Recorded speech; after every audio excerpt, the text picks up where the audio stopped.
I am so excited. Have you ever heard of a high school player that stands 6'6" and weighs 345 pounds do a split?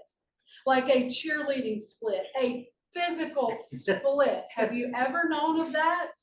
Well, it was such an impressive split that it was one of the reasons that Nick Saban, just one of the reasons that Nick Saban himself signed our guest tonight, the Alphonse Shank Taylor.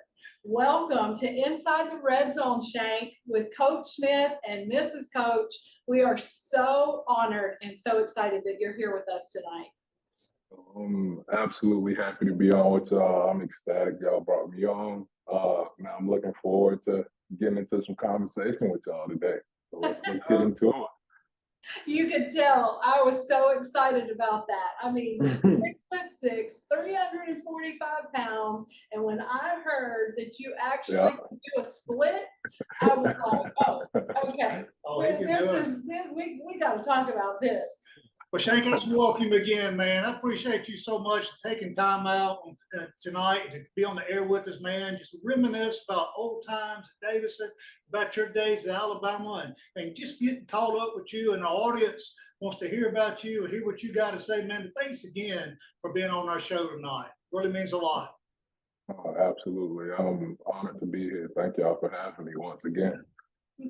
Well, man, let's get right on with it about your days, your recruiting days at Davidson. And I'm just, let's talk about that when Coach Saban came to see you. So let me tell our audience a little bit about what went on that day. So at the meantime, you was really, I don't know if you verbally committed to Florida State, but I know that Florida State was your school at the time. And Nick Saban, Alabama, they were on the bubble, didn't really know they was recruiting you. It didn't offer you at the time. And I will never forget, Coach Fred Riley said, "Hey, look, Nick Saban's coming by to school today, and he wants to look at Shank and see how, he knew how big you were, to see how flexible and if you could bend and everything. So we're going to call Shank out of the class." And I think it was you and a couple other guys. Do you remember that day? Yep. At the time, I think it was me, Jabron, P-Ron. It was a few of us at that time. We were all being heavily recruited, man, and coaches were in and out. And I remember that because there was more people on campus knew that Nick was there than I did. At the time, it was a big fuss that Nick Saban was on Davidson campus. And, man, we came down to the field house, and that's just kind of where it all really began for me. And, he like you said, he wanted to lay eyes on me. Man, I'm talking like I came down and I had to demonstrate my flexibility like it was a party trick, right? It was hilarious. And he was just astonished at how flexible I was. And I don't know if I could still do a split today, but I can still put my palms on the ground. So I still got a little flexibility left in me. I can still do that. That's pretty good. Oh, yeah. So I never forget, Coach, I love Coach Saban. He always talks with his hands, and he come that day and he was a little frigid. He said, "I just want to know, can he bend? Can he bend?" When you play a special left tackle or anywhere on the line, you got to protect the quarterback. I mean, he's big enough, yada, yada, yada. And Coach Riley said, "Coach, just watch what he can do." So we already had it planned out, man, to get you guys out of class, get you down the hill. So we already had y'all were down there stretching, and here comes Nick Saban and Fred Riley down the hill, and I think it was me and Chris Denny and a few other coaches had you guys already down there stretching. So when Coach Saban got down there, and Coach Riley pulled his sleeve up, he said, "Shank, do a split for Coach Saban." Man, when you did that split, it was awesome, man. Some of the cheerleaders at Davidson couldn't do a split. That's what I was thinking. So he looked at Coach Riley and kind of winked at him like, "Okay, if we're going to offer that, he can bend, he's flexible, he can come off the ball." And I never put y'all a few drills running through the chute. Just let him watch you guys how you get your stance with that flat back and that big butt. And having a big butt's a good thing for football. Oh, yeah. Come off the ball, man. That was a great time. It was, man. It was. And, the longer I'm away from ball, man, you know, those are the times that I appreciate the most because those are the times that just kind of molded me into the young man I am. Just being around you guys and having that to be my foundation, it kind of made it easy as far as from an organizational standpoint and knowing how to get into a machine and fit in and do my part, having that foundation from being around y'all really helped me. And man, it was just great times because we get after it down there. We get after it at practice. You know, we get after it in the weight room, and just being around those guys really made me grow my love for football. Because prior to high school, I had only played, I think, a year middle school, and I played a year park league football. So when I came to Davidson, I was a band kid when I came to Davidson. You know, I wanted to be in a band. Yeah, and I took right across there, man. You came big as you were. You come walking in that field house. Everybody looked like, man, I said, Coach, you're not even in like the 8th grade. I said, holy cow. Yeah. Hey, I love that. Before I'm gonna turn it over to Michelle, let me ask you one other question. Do you remember the time when me and a good friend of mine named Teddy Erickson, we took you to Alabama, and you was at the Terrence Cody game when he blocked 2 field goals, and we took you and Niles? You remember that on that recruiting trip? I tell people about that all the time, man. That is probably one of my favorite recruiting trips I've ever been on because that summarized what Alabama was and what it was all about for me at that point in time. Because you got to think, man, that's the first time I had really been to a game that big, and I'm talking about Terrence Cody goes up and blocks that kick, and the crowd just absolutely erupts. You can barely hear the person sitting next to you. It's so loud. It's like deafening. Man, it was just absolutely exciting. And I'm thinking to myself, how can I not want to be a part of this? Like, how can I not want to come be a part of this? And that's kind of when the wheels started to turn for me there, man. And it was history from then on. Yeah. And do you remember the score was 12-10? Alabama won. It put a streak together. Do you remember who the head coach of Tennessee was at that game, don't you? Oh, Lane. That's right.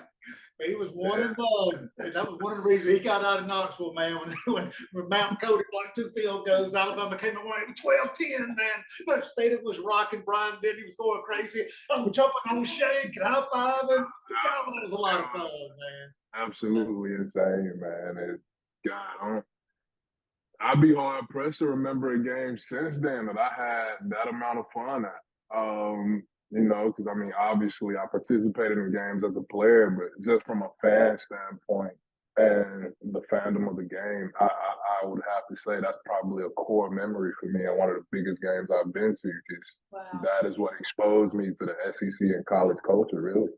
And you was only a sophomore. They was already recruiting you, wanted you to come up that year with you. Yeah. So. Yeah. All right, Coach Michelle. That is so cool. I love hearing the stories. Yep. Yes.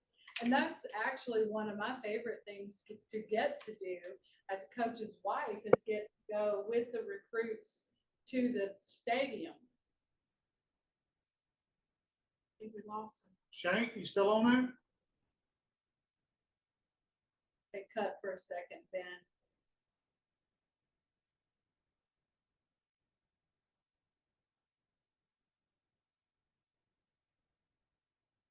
There we go. Hey, you back with us? Oh, I'm sorry about that. Let me go on. That's okay. Can you hear us? I got to go on Do Not Disturb. Phone call interrupted us. My bad. Oh. That's all right. We're back. They can edit all this out. So, yeah. All right. So, Ben, we're going to go on. Michelle's getting ready to talk. So, you can edit all of that. When we miss Shank, we'll talk about the recruiting trip. So we're going to turn over to Michelle. She's getting ready to ask you the next question. And I'm going to finish my statement real quick. Yeah, and then we'll get started with it. But that's actually one of the things that I enjoy the most as being a coach's wife is getting to go with the recruits to all the different stadiums and stuff like that. So I love hearing those stories. I love it. I wish I had been with you guys on that trip. But Shank, okay. It was a great one. Let me ask you, like, what's going on now? What's hot and what's up with Shank right now? Oh man, so now that football days are over, I'm a married man with 2 little girls now. We've been married. It'll be 4 years in June. We met in college, and we've been going at it ever since. I'm That. coaching. Yeah, I'm coaching offensive line down at Alma Bryan High School now under Bart Sessions. I'm enjoying my time there thoroughly. Really having a blast, and this was my first year back in the. It was my first year in the coaching. First year being back on the football scene, and I just had a great time with it. Just kind of made me think, why'd I stay away from so long? But I'm happy to be back now and doing what I love. And the biggest thing for me, I get to mentor these kids every day. I get to just being a guy who's walked that path they want to walk, and just knowing the ins and outs of everything. I get to mentor these kids and let them know what it is and what it's not every day. And I take great pride in that. And that's really what's going on with me now, besides the fact that I'm a dance dad. Um, my daughter does ballet. She's in all type of stuff, but who would have thought I'd hang up my football cleats to be a dance dad? But honestly, I wouldn't trade it for the world. I always believe God knows what you need. Yep. And my little girls came at the perfect time, and it's been great. It's been great being a dad, and that transition into the next level of life has been amazing for me so far. I love that. That in a nutshell, I mean, we could shut the show down right now, and that is so powerful that yes, you're a dad and you get to do that. You're married and being a dad, but you're also getting to coach, and you're turning around and coaching what was given to you. Yeah. And that's so powerful. That's why we do this. I mean, yeah, we want to win on Friday nights, but like people like Shank that goes on, has a great career in high school, goes on and plays for Alabama, wins a couple national championships, and now he's influencing kids. He's got a family, 2 beautiful kids, a wife, and doing great. Now this is his turn to affect the next generation that comes through. Man, that is so good, Shane. I'm so proud of you, man. Person you are, dad, husband. Anybody that knows me, man, I'll quick to tell anybody that listens, I didn't do this on my own. I had a village behind me, everybody at Davidson that was behind me. And now I feel like this is my way to pay it forward. So many people invested in me. Now it's my turn to invest in these kids and do the best I can by that. Yeah, man, so exactly. Yeah. But there's some that don't do that, and they don't go on to share that. So for you to do that, that's a big deal. You're making an incredible impact where you are. Don't ever think you're not. No doubt. So good. I appreciate it. All right, man. Let's. It's my turn to talk to you a little bit. We've already talked to you about the recruiting days, but now my favorite part of the podcast, we're going to talk about your days at Alabama. And correct me if I'm wrong. You won You was part of 2 national championships. I think in 2012, didn't you get redshirted? They won the national championship that year. Yeah. So 2012 was my freshman year, and we won the national championship that year. And then the national championship I started for was 2015, and that was a pretty big year for us as a team overall. A lot of awards were won that year. And along with those 2 national championships, I have 4 SEC championships. Also, I was the starting right guard, and we won the Joe Moore Award for best offensive line in the country. And that was the same year that Derrick Henry won the Heisman. So 2015 was a really big year for me. That's kind of where I made a name for myself that year. I finally got the nod to be the full-time starter, and I went and took advantage of it. And along with those championships, I left Alabama with 2 degrees. I got my undergrad in communications, and I have a master's in sports business management. And they've been serving me well. And man, I feel like I accomplished everything I needed to accomplish my 5 years at Bama. Man, there's no doubt. And I'm just going to talk to artists and, step by year by year when you were there, and I know I'm gonna get to 2015. That was a phenomenal year. Then I know your senior year, you got cut short with all the concussions, but you got redshirted in 2012. You was part of the team. You won a national championship. I know you got a ring being part of the team. And in 2013, a redshirt freshman, you actually saw action in 6 or 7 games. Got on the field, played, and you just kept getting better and better, man. 2014, you played in 12 games your sophomore year. You got on the field, and I think we really started noticing you then. And correct me if I'm wrong, I think you lost a little weight. You was moving better, getting in better shape. Your body was changing, and I can remember, Coach Saban talking about that. And then your junior year was off the friggin' charts. And so he goes on. Shank was preseason all SEC. And I'm going to tell you a stat that I liked about you in 2015, Shank. You led the team in pancakes, man. Put a little syrup on that pancake, man. You know what a pancake is? Yes. I remember being in the stadium and getting to watch him live. Yeah. Well, Shank pancake somebody and stand up like he was pouring some syrup on that pancake. And I know you remember the play was Arkansas, I believe, and y'all ran a counter. You was a right guard. You pulled and kicked up that weak side end. And man, it made ESPN highlights that night. The first thing hit the ground was the back of Arkansas's defensive end, the back of his head hitting the ground, man. You remember that pancake? Absolutely, man. I had a lot of great pancakes, but that just came from all the work that we put in together, man. Like you said, from the time I stepped foot on campus, I just strive to get better every year. And so when I got to Bama, I weighed in at 425. By my junior year, my playing weight was 335. I was like 17% body fat. And, and I was just walking around with a chip on my shoulder. I just had a mentality about me. And I just wanted to hit people. Like I just wanted to hit people, and I remember getting into it with Lane at practice from time to time. Nothing too serious, He called too many pass plays. I'd be like, man, run the ball. Lane just look at me and be like, yeah, Shank, do your job. You do your job. Like you just said, y'all had the best offensive lineman in the nation. And you got one of the best running backs of friggin' all time, high school, college, and Derrick Henry, who wasn't running football behind right go north and south, right up the gut behind you guys, man. Y'all did won a national championship, 14-1, beat Clemson, and talk a little bit about that. Talk about beating Clemson in the national championship game. Man, that was insane, honestly, because that was man, you want to talk about a battle like where every inch, every play mattered, every second mattered. They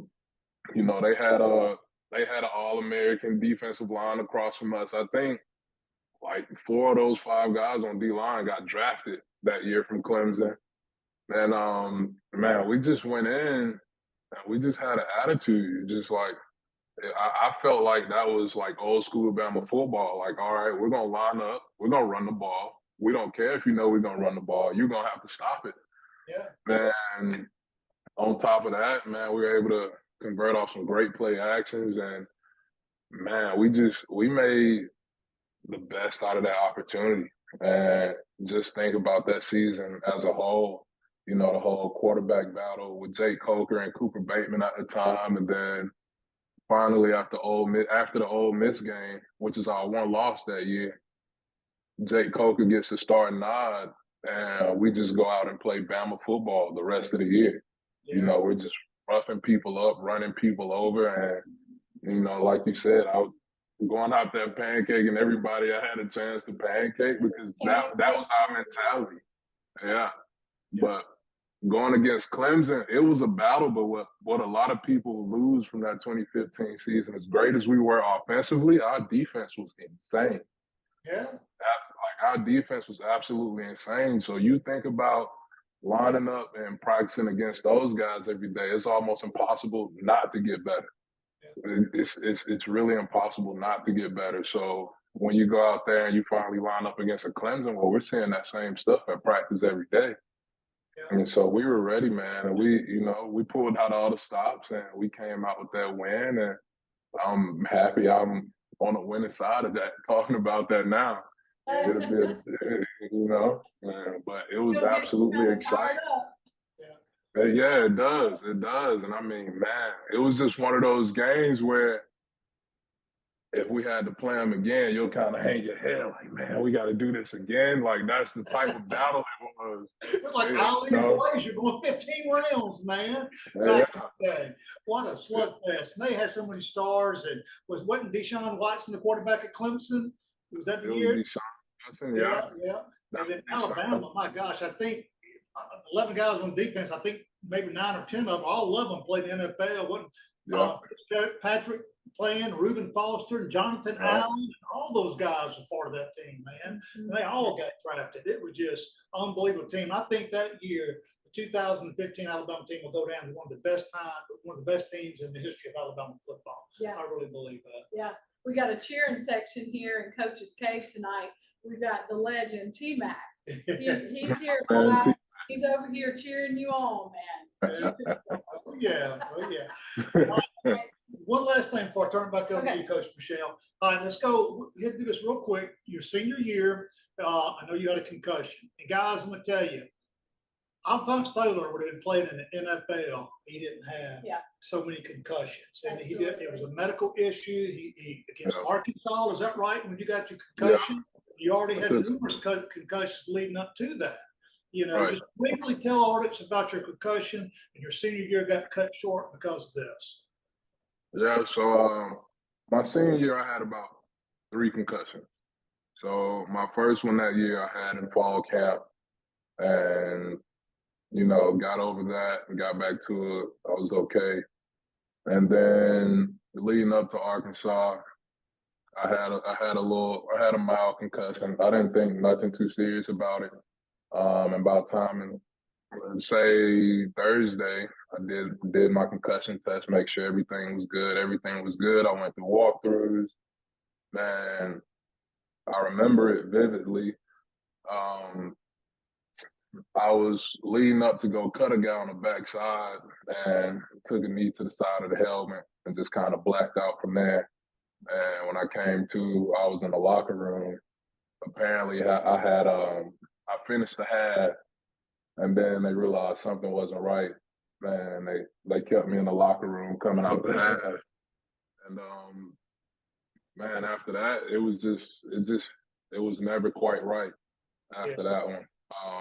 I tried to come back numerous times. I went through the concussion protocol and, I had a headache for a while. Like I was just dealing with the symptoms for a while. And it just got to a point where, I finally met with the doctor and I just made a decision that, this is it. And at that point, I was scared, man. I'll be honest with you. I was absolutely scared because I had never had a concussion that bad before. And they told me everything would be okay long term, but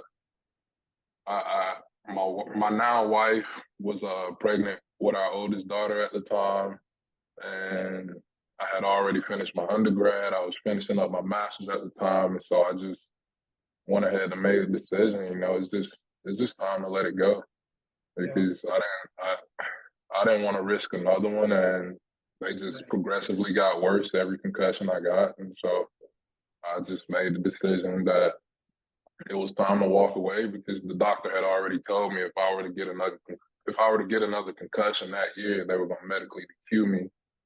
And so I didn't even give it the chance. I just decided to walk away from football, and it's history. Yeah. Well, for sure, your health is more important than playing in NFL because, guys had concussions. You see it all the time. Guys back in the day who didn't have a concussion protocol, and it's effective later in life. There's no doubt you made the right decision, Shank. I was just going to say, your body lets you know. Our bodies let us know.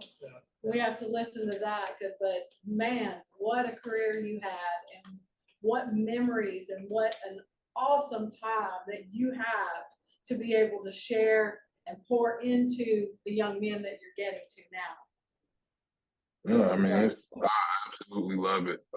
Just my background and where I've come from and everything I've done, I feel like those guys respect me on a different level. So with that respect comes a responsibility to show these guys how to do things the right way.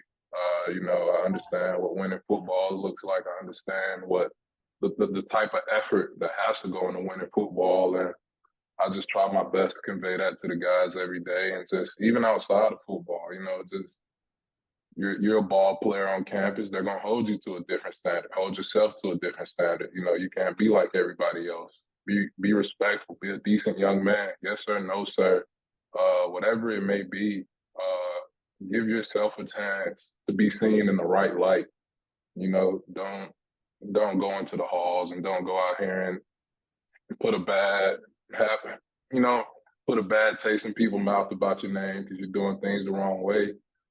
You don't want that type of attention. You want the right attention. You want people to look at you and you want people to speak highly of you because you try to do things the right way and you try to be a decent person. And that's what I just try to convey to all my young men now, that there's a right way to do things. And as long as you're an athlete, you're going to be held to a certain standard, and that's okay, because if it was easy, everybody would do it. And it's not easy, so everybody can do it, And so with that being said, show respect to the game, and the game will show respect to you. Yes. And teaching them, that aspect when there's so much other stuff swirling around, but teaching them that how to be a good man on the field and off the field. That is still so important. So important. Shank, I want to know, where'd you get the nickname? How'd you get the nickname? So crazy enough, the nickname Shank came from the 1-year park league football that I played when I was like 10. And so when I was 10, I was so big, they wouldn't let me play with kids my age. So I was playing like the 13, 14-year-old kids. And I played nose guard at the time. And so we're lining up and we're getting ready to play ball. And then just out of nowhere, one of my coaches go, man, you look like a big old ham shank in the middle of that line right now. I always thought it was because a shank, like a shank, sneak into a prison. I didn't know if that's right. A ham shank. So funny enough, like when random people ask me where I got the nickname Shank from, I'll say something jokingly like that, like prison shank, but nah, it's nothing like that. It came from ham shank. That's great. That's awesome. Yes, I love that. Yes. I love it. Well, man, you know who you remind me of, man, and I love this guy, this Charles Barkley. I love Charles because he's going to speak his mind. He don't care, even though he might be the only few Auburn guys I like. I'm just kidding. But he was an Auburn graduate. Charles Barkley speaks his mind, and sometimes you do the same thing, and I respect you for that. So to say that is to say this, man. I just want you to share your thoughts on the transfer portal, and let's talk about the name, image, and likeness. So what do you think about the transfer portal, man? I think it's going the wrong way. Yeah, absolutely, man. I think the way things are going is not really the college football that we came up on, and it's not the college football that I learned to love. It's more so just a business now, man. Everything is just transactional. Nobody is really going to college now to develop and, grow. It's all about what can you do for me? How much money can you give me? And there's not really any loyalty in the game anymore. And, man, it is. It's tough.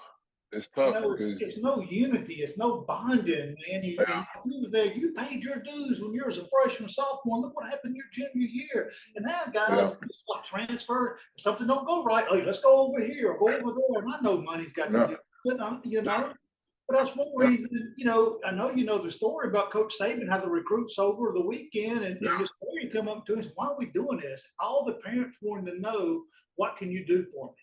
You know, it wasn't long term, the developmental stage and their career after, you know, football was done. Right. And I mean, it's tough, man, because I couldn't imagine when Saban came down and sat in my mom's living room, the first thing, you know, that I'm thinking about is like, yo, how much money can you get? It's Nick Saban sitting in my living room, you know? And it's, and with that being said, you know, at the same time, I understand how important NIL is for some of these kids because y'all know my background, y'all know where I came from, where I've come from, and so I'd be crazy to say that 250,000 right away wouldn't help me out in NIL money. You get what I'm saying? Like, you know, kids have families back home, and like I was a first generation college grad, and so with that, you know, a lot of pressure comes on your shoulders with that, man, because all of a sudden you're the one to make it out, and so what can you do for the family? And so I feel like that's where the NIL comes into play. Kids are trying to get what they can get because I'm prime example. The NFL is not promised. Yeah. You know, you can have great college career, everything can go great, and then all of a sudden it can end like that. And so while I do feel like the transfer portal and NIL is kind of diminishing college football and the product that we're getting, I also, on the flip side, understand how it's benefiting these kids and some of their families. Yeah. You know, and I mean, obviously, it'll be easy to look at it and just see the kids who are just doing it just for the money, just because, and don't really care about it at all. But I also know there's kids out here who really need this just to survive. Yeah. And so it's tough. It's tough. You know, everybody's got their own opinions about it. You know, look, I'm all for kids need to get paid. Yeah. How much money they bring? Look at Johnny Manziel, what he brought to Texas A&M. He didn't get a penny. But eventually he did. Same thing with you guys. I mean, how many players kids bought Alphonse Taylor jersey? And y'all never got any of it. I'd give anything if they'd had the NIL back when you guys played. Yeah. But the only thing that really bothers me, I wish they would get some type of cap on it. And the other thing about the transfer portal is they need to, you know, come up with something. Not every single year a kid can go from one school to the other. Yeah.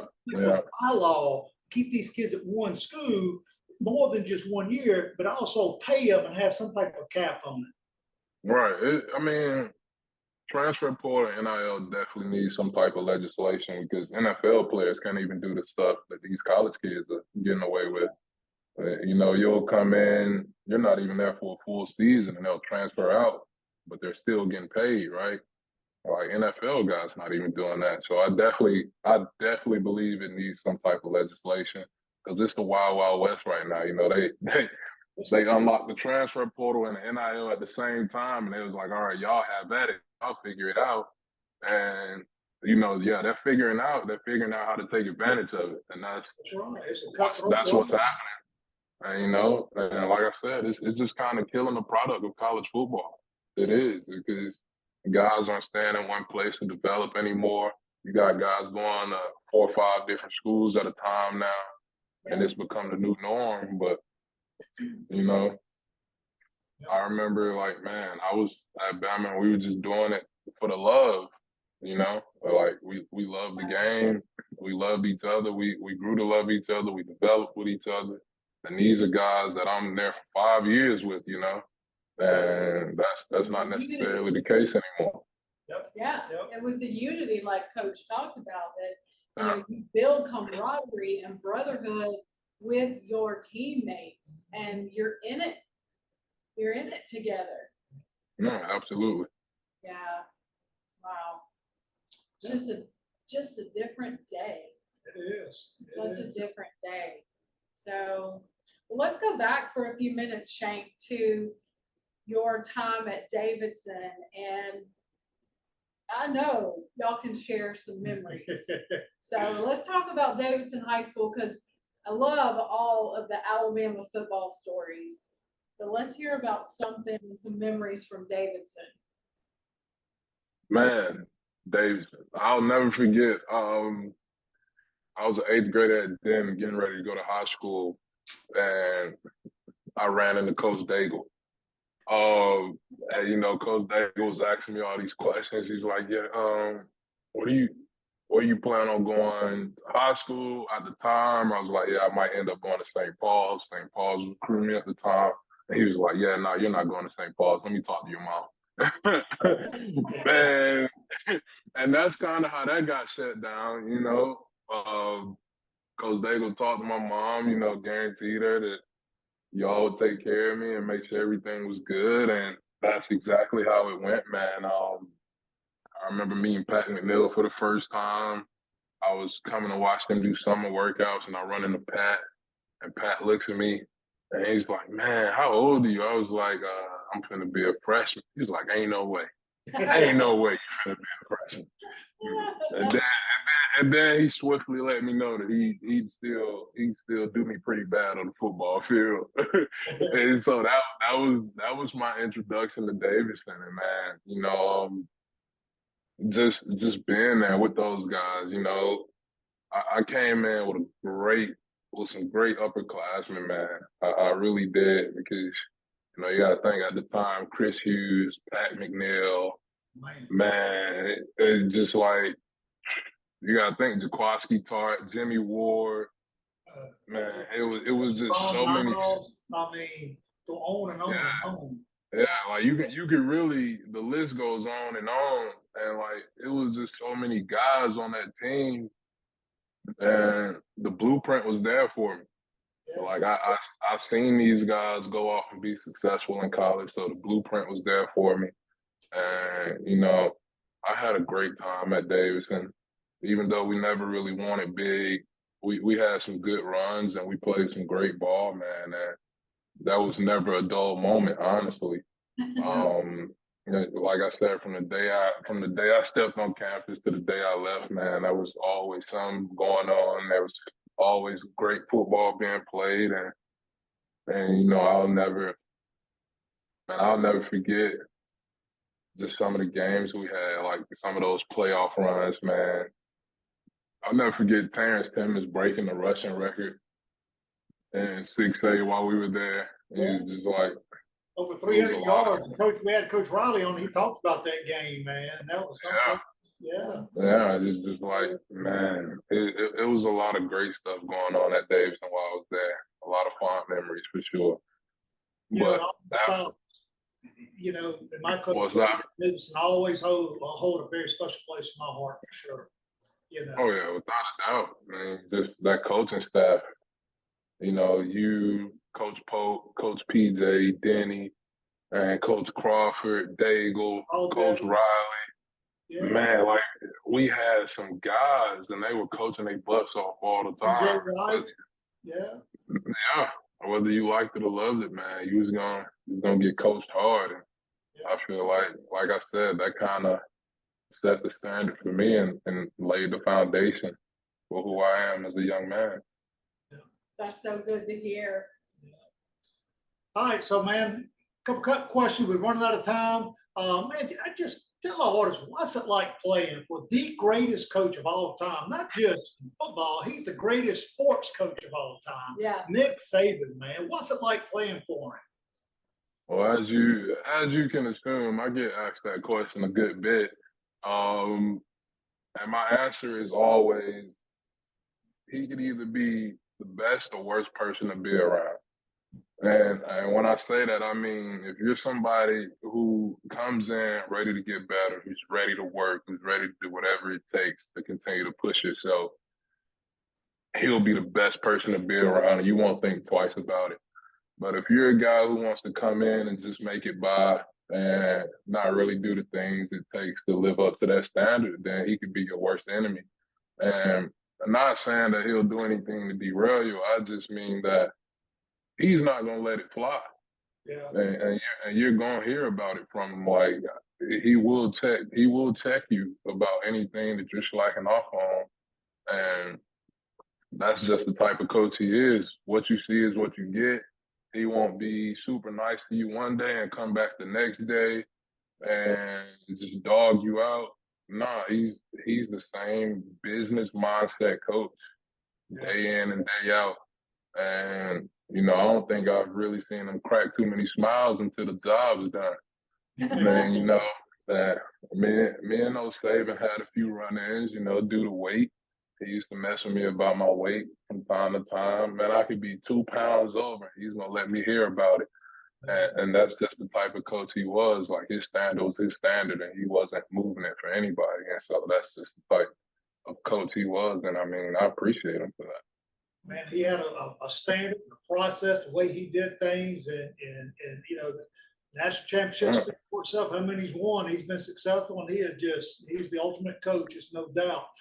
But man, yeah. So what's your thoughts about the new coach, Coach DeBoer? You know, he's coming in some new changes. I know he's got to be his own man. You know, he's letting some interviews now. He's letting assistant coaches, you know, with press conference, let them talk, let music during practice, and you know, all that's good, but you know, you got to win. So what's your thoughts on Coach DeBoer? Man, I'm excited about Coach DeBoer. I'm excited for the season to get started and see what he does in Tuscaloosa, because he's been a winner wherever he's been, right? And so, you know, it's not like he's coming in and he's not used to a standard. He has his own standard, you know, and he's been living up to it. He's been winning big games, and he took Washington to the big game, even though they didn't get the outcome they wanted. But, I mean, how do you get any better than that? Yeah. You know, you lose a national championship winning coach, and then you bring one in who was just in the national championship. So if you don't think he's hungry to get back there, then you just don't know ball. And I think him coming to Tuscaloosa, coming to Bama, man, he's going to get all the athletes he needs and wants. He'll have all the tools and resources he could dream for, because everybody knows Bama is football Disneyland. If you can think it, they can make it happen. Man, so I'm very excited to see what he does. And, you know, he got Kane Womack up there with him from South. And, you know, the receiver coach he has, best receiver coach in the country, just won an award to prove that. And he's put together a great staff overall. And so I'm excited about it. I'm excited for the season. I think he'll do well. I do too, man. You know, when Nick Saban retired, you know, it was some rough waters there for a while, but he calmed everything down and did a phenomenal job keeping the players that didn't transfer, keeping them there. And look what he's done in recruiting. I mean, Ryan Williams, you know, he got him top wide out in the entire nation. He stayed committed and stayed on board, and a couple other guys. So I think he's, like you just said, he's got the resources to do it. He's a great guy. He's a winner. And I think he can recruit. You know, that's the bloodline of any program. You got to be able to recruit. And I think he's proven that. Absolutely. Absolutely. And I keep saying it, but I'm looking forward to it, because you got to think Nick Saban's the only coach I've known from Alabama since I was in middle school. So that's literally all I've known as far as the Crimson Tide is Nick Saban. And so to finally see another coach take the helms, man, I'm locked in. I'm ready to see how things go. Yeah. And like I said, I think he'll do well. I think the rest of the country's feeling that way as well. We're ready for the fall season. Come on in. That's right. The state of Alabama, this football season, not year round. So. That's a fact. Absolutely. Right, well, Coach. Shank, Coach and I have our favorite F words we talk about on the show. And our favorite F words are faith, family, fitness, and a whole lot of football and having fun. So before we end it, I want to ask you about your faith and what that means to you. You already shared with us about your beautiful family, and we're so excited. I can't wait to meet your wife and your beautiful kids soon. Absolutely. When we come to a football game. Yeah. But share with our network and our audience about your faith and what that means to you, and sometimes throughout your life that's brought you to where you're at right now. Yeah, absolutely. So, you know, I give all the credit to my mom. I was raised in the church. You know, I actually was a drummer at my church growing up. And so, you know, every Sunday you might as well clear your schedule because you know it will be, man, you know, that's part of my foundation. That's part of my code and who I am. My faith in God is steadfast, you know. No matter what anybody says, I know what God's done for me in my life. You know, I know the trials and tribulations He's brought me out of. And, you know, even one of the biggest ones, when I stopped playing football, that was a very tough time for me. Like a very tough time, man. You know, without God, I don't think I would have made it through that. But I absolutely have to give God His thanks because He deserves it. Because, you know, think about where I've come from and everything I've got to experience in my life so far. And, you know, you don't get to do stuff like that, you know, just off pure luck. You know, that's a higher power, and you know, God's my higher power, and that's a huge basis of my life. That's the main basis of my life. You know, everything I do, I want to do it and make sure that, you know, I'm honoring the Son and the Father, and you know, doing it in a way that, you know, it shows other people that, you know, you do things the right way. God's always watching. And Saban used to always say, you know, make a habit of doing things the right way, even when no one's watching. Do things the right way. Yeah. Man, and, you know, so a man of character, a man of integrity, man, and and so I'm definitely steadfast in my belief with God. You know, nothing can come between that relationship because, like I said, he's brought me out of some times that, looking back on, I have no idea how I made it out of it. And, you know, I have a family now. I'm married, 2 little girls. You know, I don't think I'm able to do any of that and, you know, lead a household without keeping God first. Yes. And so it's absolutely a big part of my life, the biggest part of my life. So good. And you've got so many young men watching you do that. So sowing those seeds continually by your words Absolutely. and actions. So that's so powerful. Gosh, we're so proud of you. That's right. You have to go to a game. Maybe on your Friday night off, we're gonna have to go watch Shank. Yeah, go watch Shank, coach sessions. I'd like to be on the sideline, man. Be there by the action. So, come on, you know, we make it happen. We just can't thank you enough for being on the show tonight. You are such a blessing. Yeah. Nah, thank y'all for having me on. It was a great time. You know, absolutely happy I could share my experiences and my memories with y'all. We had some great times at Dave's, and I'm glad we could go back down memory lane on those. Yes. But I really appreciate y'all for having me on. It was great. I love it. I love listening and reminiscing and hearing all of the good football stories. Yes. I think it's such a blast. And you know, maybe we need to ask Shank if he can get us the hookup. We want to have Saban and Miss Terry on our show. Shank, you gotta help us out. That's a good connection. Yeah. We want to have Nick and If you can pull that one off, Shank, I got something for you, man. He was a good player. I don't know if I'm good enough to get Nick back to Mobile kind of good, though. Well, we just appreciate you so much, and we'll do a part 2 coming up later. We'll do a part 2. See what else is coming. Absolutely. Guys, thank y'all for that. Oh, you're welcome, man. Thank you. And be sure to hit that like and subscribe button for us. Yes, please hang out with us. And I threw out a joke last week, and I said, we need to get to 1,000 subscribers so I can pie Coach in the face at 1,000. So come on, y'all need to hit that subscribe button and hang out with us. That's right. Yes. All right, man. All right. Take care, Shank.